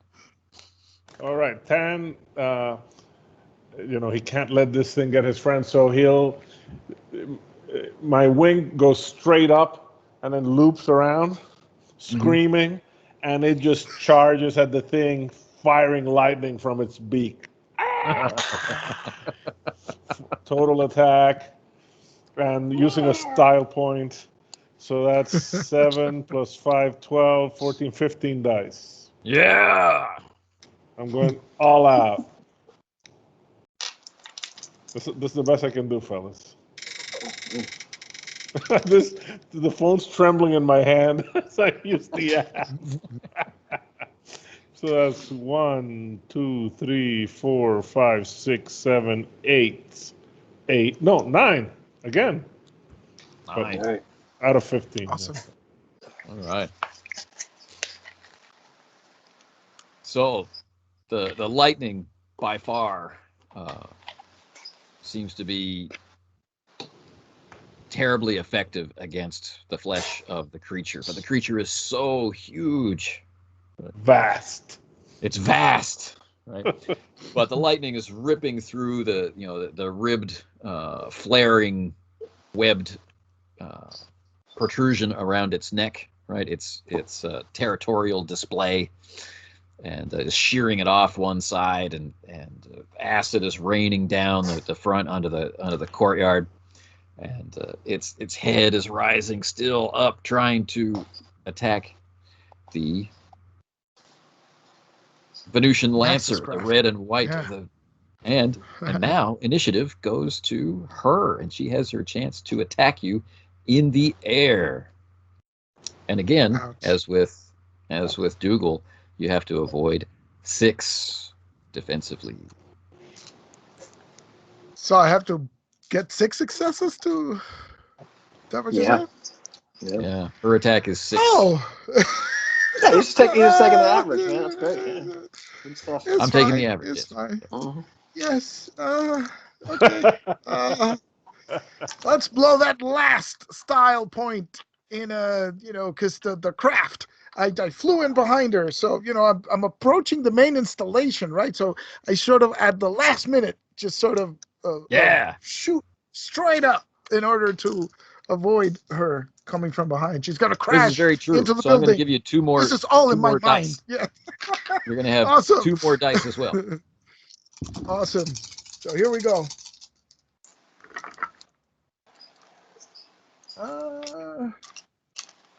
It's not a good sound. Oh. 3. Or did I roll the correct number of dice? I should have been. Should have been your defense plus 2. So 6 plus 2 is 8. Yeah. Yeah, that's what I rolled. Okay, so it's 4 successes, which is not bad. Not bad. But Yeah. that's Not good 2 enough. lethal damage, Ouch. and the force of her attack, right, is not higher than your strength. I think it's equal, maybe, to your strength. My strength is 3.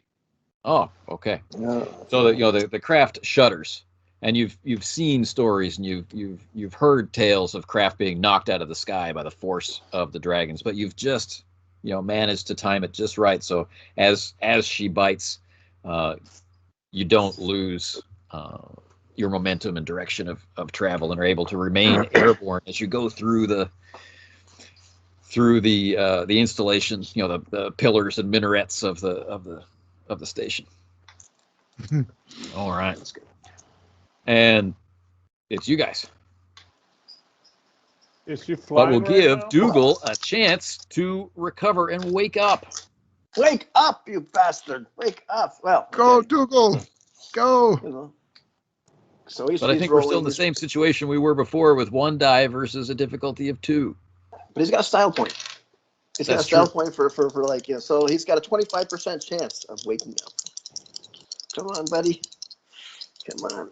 Never quote media odds. Holy mackerel! He wakes up. There. He just managed to get his eyes on it. Not dead. Of course I'm not dead. I'm awake. I can do something, right? Yeah. Okay. But you have your choice of move, defend, or attack. Or move, defend, or attack. And And she's you're attacking inside my your friend. wing. I'm inside my wing. So I'm just going to discharge the electric guns at her. Like on my back. All right. Excellent. So that is they are they 6s or 5s? What are they? 5. What are they're 5s? Okay, so it's same. So yeah, so it's 10. So 7 dice. Okay, cool. I'm taking a -3 penalty, and hopefully, yeah. Yeah, and this. Take that from the grave. Nice 70. All right, that's 3, unfortunately. Right. Get her And attention, but don't hurt her. she is blasted by more lightning. Right. So she's got one set of 2 arms up on the outpost, and she's got the other set of 2 arms down on the courtyard next to the eggs, and her body's nestled next to the eggs, and the eggs are still being fried by the discharge from the grav generator. And her head is curling around, and she's got Tan and the prone Dougal in her sights, and Max is behind the outpost, and it's time for Max. so, the ascent was shaky, right? Because she sort of batted me a little bit, but I did manage to accomplish it. And so what I'll do is I'll stall the ship and sort of turn it around so the cannons are facing her. And as the ship begins to drop, I'll open fire with the lightning cannons again. But this time, take a style point for that. Yes. And I'm gonna put it. Is that my last style point? Yeah, because the last one I used was my last style point, so I got it back. Okay. Do I blow it right away or save it for another save? Now, blow it right away, and see if we can get some more damage here. 6 dice and 6 more. Here we go.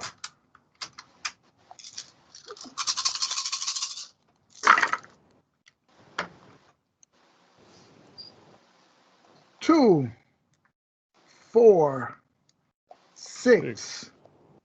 Hey, who do we 8, appreciate? and 9 successes on 12 dice. Yes. Cool. Yes. All right. So again, she's bleeding down the left flank. She's bleeding from the Talon attack from earlier. Her her frill or fringe or whatever it is shredded on one side. And as this lightning attack comes in, she staggers and stumbles, right? And then Tan. All right. So obviously another fly around. The wing screams, and again, I'm gonna sink my talons into her face, using my another style point. So you're calling the shot? No. Oh. That's just descriptive. Face. Okay. Figuratively. Yeah. But what I am doing is this time is sinking and rending. It's not flying by. He's gonna just grab her and stay there. sink his Okay. talons. Yeah. Nice. So that's 11, 12. Ah. That's That app is hilarious. yeah, 11, 12, 13, and a style point. Okay. My phone is gonna explode from this app, I tell you. 1, 2, 3, 4, 5, 6, 7, 9. Okay. What's my number? 9. Lucky 9. 3 for 3. All That right. means the next one's like 2. So Tan's wing is there high on the neck, right? Bone is splintering, flesh is being rent. I can imagine the eagle is screaming out its victory call, and it's her turn.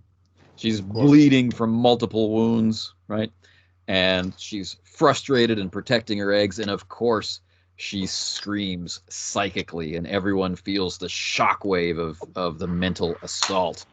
So as before, defend with your willpower and body.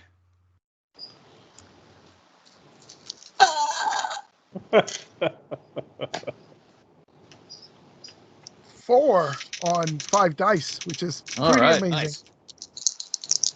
I got a 3. Take 1 lethal. All right. One Well, lethal.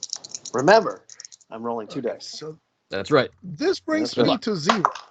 Good luck. Ooh. 1. Take 4 lethal. All right. Excellent.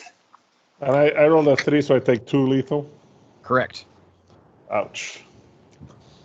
But I had the foresight to take Die Hard. So Die Hard. No penalties for you. So I'm at 0. It does not fall unconscious and automatically stabilizes. Right. So my last thought before I perish is, I have redemption. I've saved the shit. The Outpost. As my Save the pour out of my ears, as I am now at -7, clearly dead. Oh, please. And how does the wing de-res?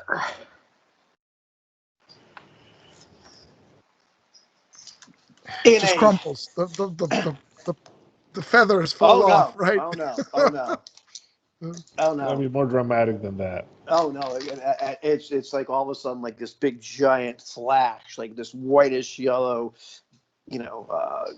glow, straight out of Hollywood. Like really chintzy Hollywood. But Right, the anime explosion. yeah. All right. One of your comrades has fallen.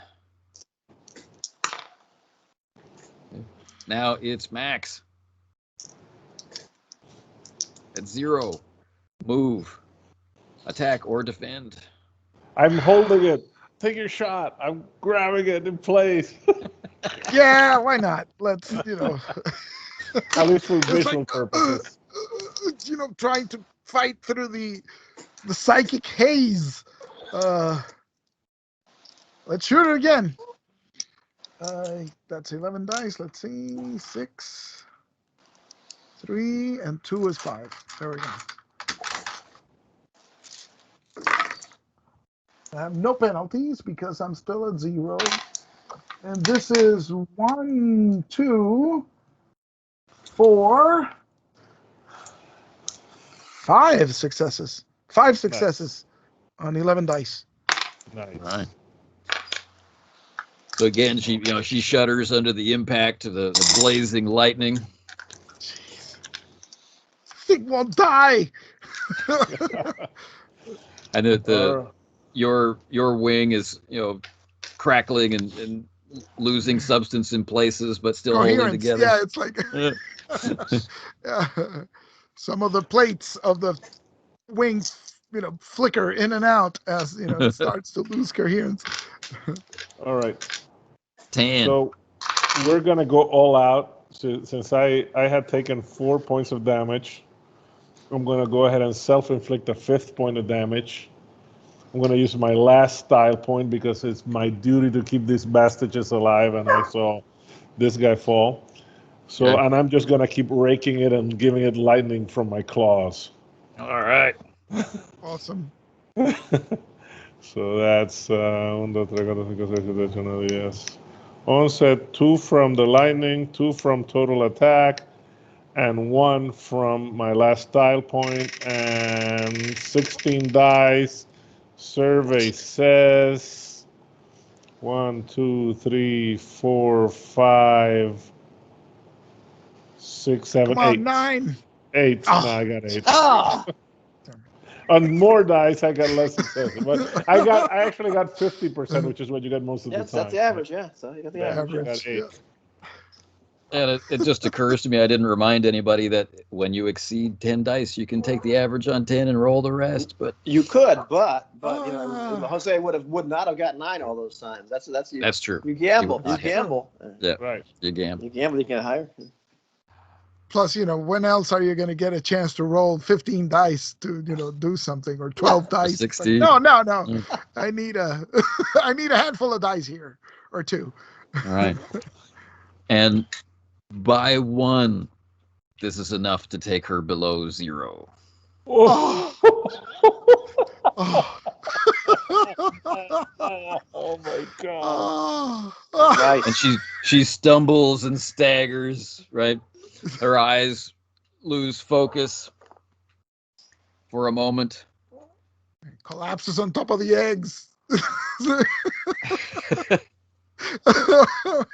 And I need to make a check to retain consciousness, which she does.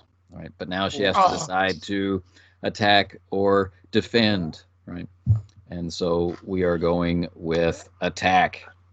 Of course. And she claws at the Skyrider embedded in her neck, of course. Of course.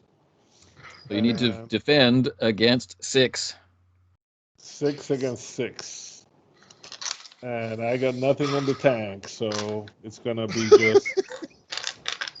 You did go total attack now, didn't you? But you get a style point for your adherence to your duty. So I'll use that, and I have Savvy Fighter. It's not total defense; it's called Savvy Fighter, which means that I can do total attack and defend. Yes. Oh, well, how about that? Okay, we got 4. No, yeah, 4. Which means I take 2 points of damage, so I'm at -1. That's right. Well, 2 of the points are non-lethal, right? 2 of the points are non-lethal. Yeah, you're still You're at not dead. -1. I mean, you die at what, -5? -5, unless you have... You die at -5 unless you have Die Hard, then you die at -7. Yeah. But I think you make the roll to stay conscious. That's right. You make a resilience check, which is double your body, with a penalty of your current negatives, so at -1. So double your body, -1. And what's my target? 2. No more than 2. And I rolled a 3. All right. 5 dice. Yes. You're still conscious despite the pain, but there is so much pain that you're now forced to move or attack or defend. Right. So I'm gouging into her, and she's clawing me as I'm holding onto her with my claws. Right. So that's pretty cool. Yeah. Max. So I am diverting all power to the lightning guns. So the wing is sort of hovering right in place. It sort of goes up and down. Would you like to put more power by giving yourself a non-lethal wound into the lightning guns? No, because if I do that, then I get a penalty to the attack. So True. it doesn't. I'm at 0 right now, so Yeah. I'm just hovering in there. And this is a total of 2, 4, 5 successes on 11 dice. That's about average. All right.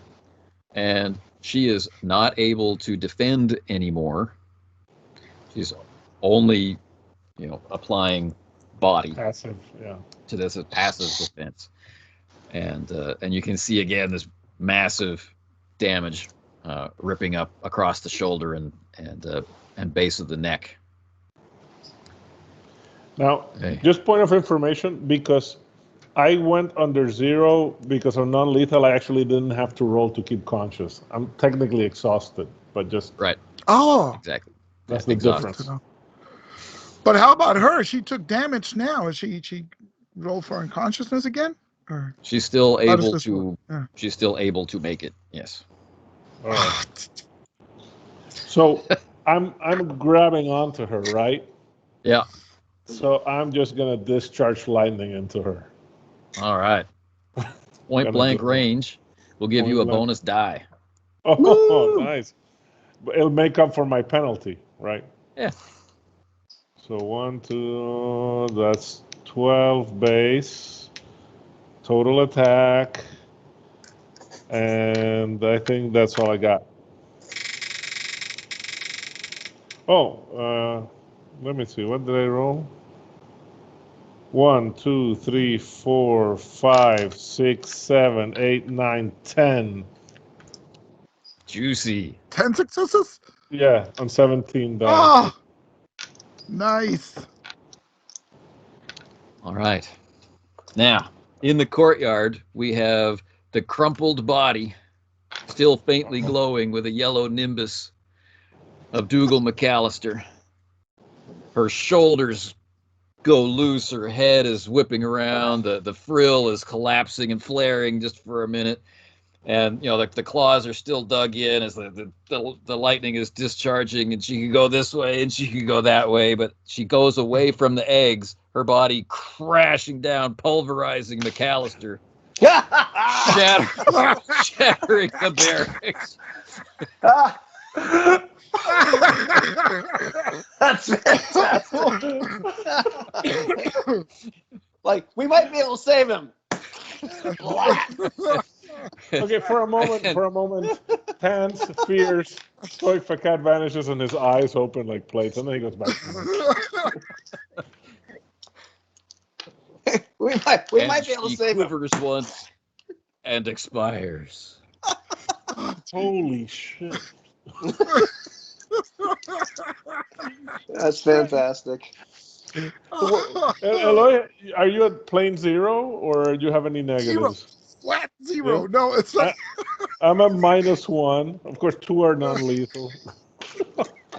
So, to close out this exciting chapter in the lives of the Skyriders of And Venus. deaths.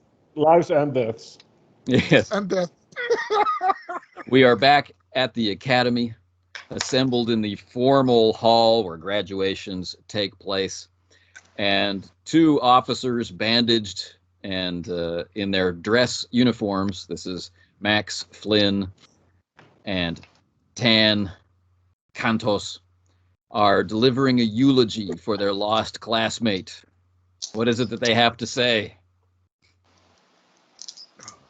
Max. Lieutenant McAllister died bravely in battle, having restored power to the crumbling outpost of the Lancers and selflessly engaging legendary beast, the dragon, in single combat to allow us, Lieutenant Kantos and myself, the opportunity to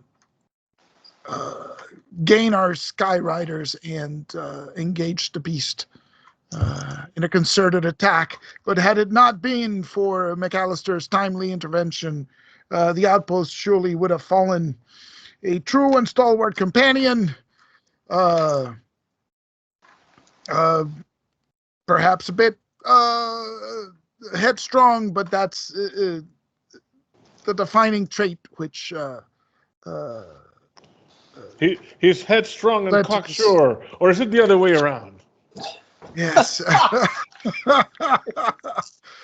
which led to this selfless action. That's it. That's all I have. Beautiful. Tan? Dougal McAllister made sure the mission was a success. He prevented the outpost from crashing, and he engaged a fearsome foe without a sign of fear and without any regret. Even dying, he continued fighting to give us a chance to help vanquish the foe. He died as he lived. A Venusian Skyrider. Salutes. Everyone stands and salutes, and draws their lightning swords, and which blaze into the darkened hall, and we fade out on this exciting chapter of Skyriders of Venus. And somewhere, though, the specter of McAllister's looking over the face of Flambert, who's just bitterly trying to hold his composure as people say nice things about this jerk. And he keeps saying, Private McAllister. Private McAllister. Yeah. Awesome. All right. Damn. You weren't kidding that the fauna was dangerous, man. Oh. Not that is I would love to get Sure. the stats on that, because that is the toughest ubiquity creature I've faced. That's up there. Yeah, that's up there as far as damage. I mean, I've faced ones with that much damage, that much resilience to damage. It's pretty good. That's about as tough as they get. Let's Yeah, like, I mean, we if hit I it were multiple rolling dice, it wouldn't have times. been anything like that. But taking the average, it's pretty horrifying. yeah. We hit it multiple times with 9 damage, but assume what, 6 resilience to damage, right? So it was Right, probably so it's like taking- 3 hits getting out. Yeah, it's like Yeah, because I mean, the Wow. health doesn't get that big. It gets big, but not like, it doesn't get in the 30s or Right. something. It's, that'd be kind of interesting to see what the actual, Gross. the actual stats on that. Yeah, but yeah, I mean, it's right up there, the Brontosaurus range or something. Looks like. Yeah, that's where we started with it. Right. So, thinking about this setting, I want everything to be larger than life and all adverbs and adjectives all the time. And so, what would a dragon be like in such a setting? And what kind of setting would produce men like the Skyriders is where I started with the idea of Venus. But That was cool. That might he died quicker. Well, no, it didn't. I was able to put him together pretty fast. He may have died a little quicker than it took to make him, but not too quick. that was my first ubiquity death. But, but it was a good one. It was a good it one. was but not we a all wasted skirted death. that, right? It was We not all a wasted skirted death. that. Yeah, no, it's this was only because you two made your consciousness rolls, and I took Die Hard. That's the only reason we prevailed. yeah. It's like because I'm at 0, Jose was at -1, and And you we were -7. So and we were going all out. We were, we never. And the other thing is, he could only do 1 attack per round, which is, that's the. Otherwise, that would have been ugly. Well, the psychic scream is just horrific. That's just the instant KO. But that was great, and I really liked the ability to just sit there and fix the ship against all odds.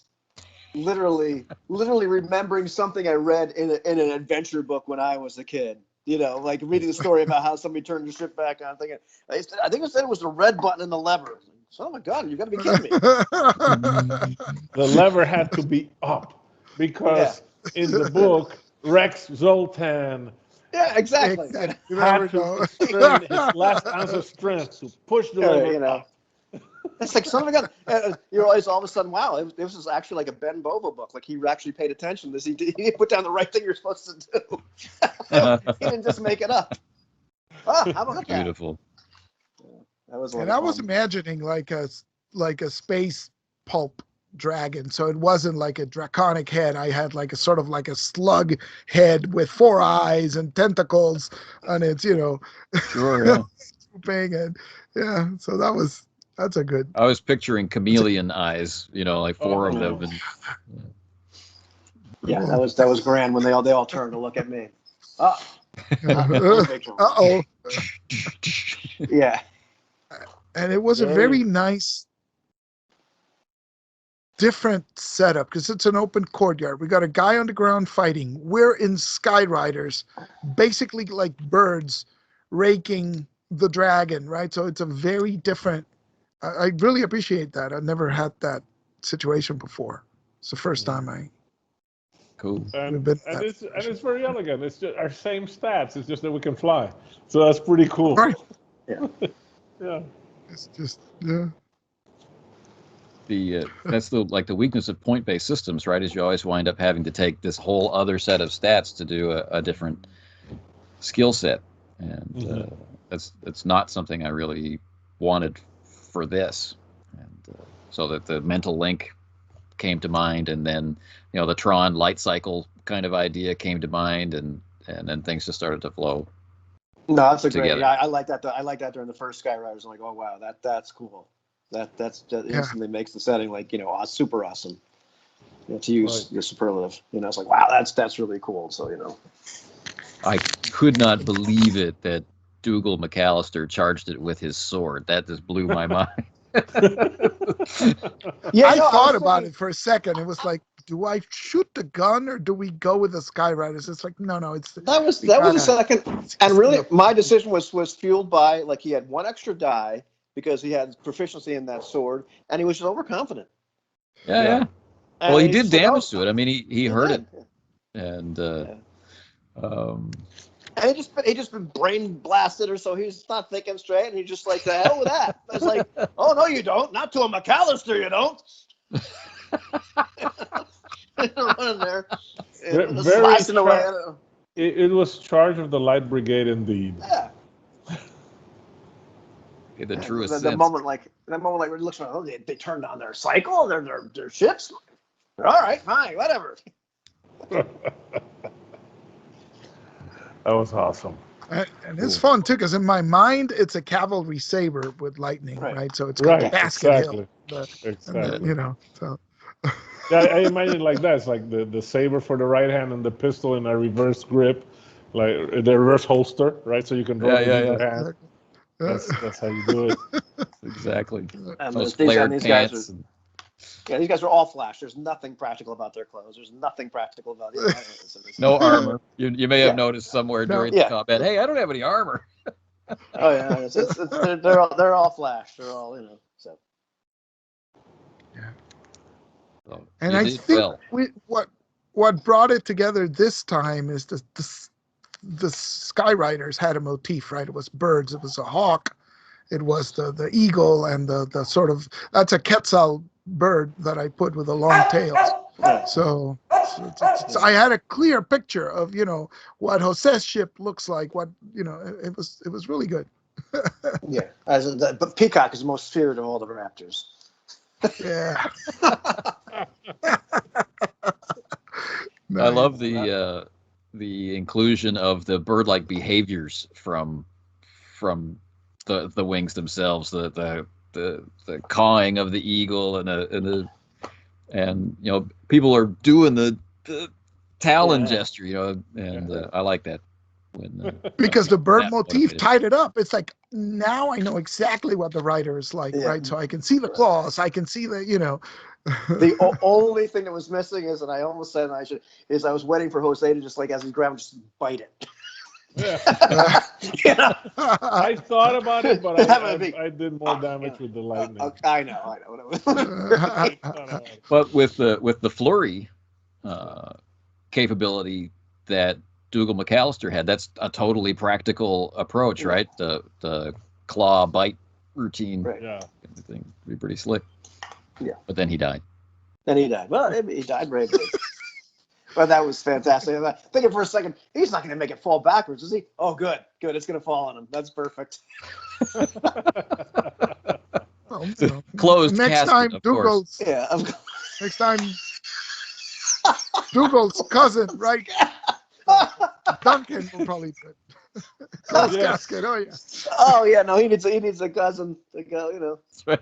Danny McAllister. Acid, bite marks, and the whole thing fell on top of him. Yeah.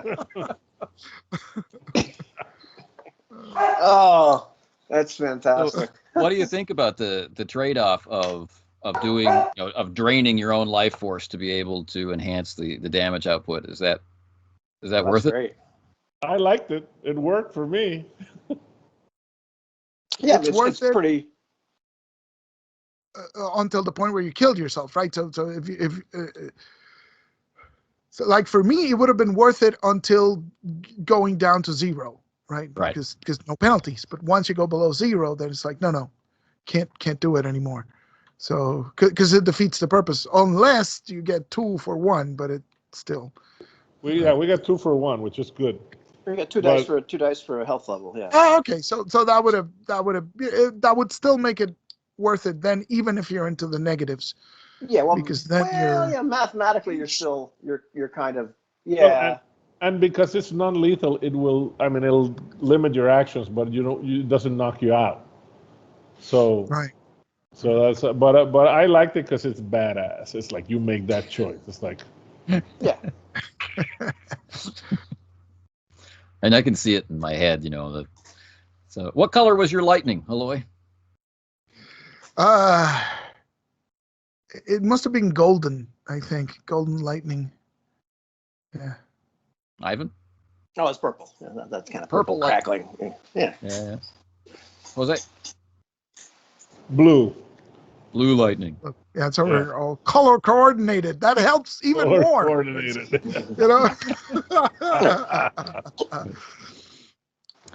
All right. Well, I'll let you get back to your day. I have some hungry dogs I need to feed, but thanks a lot for giving this a try.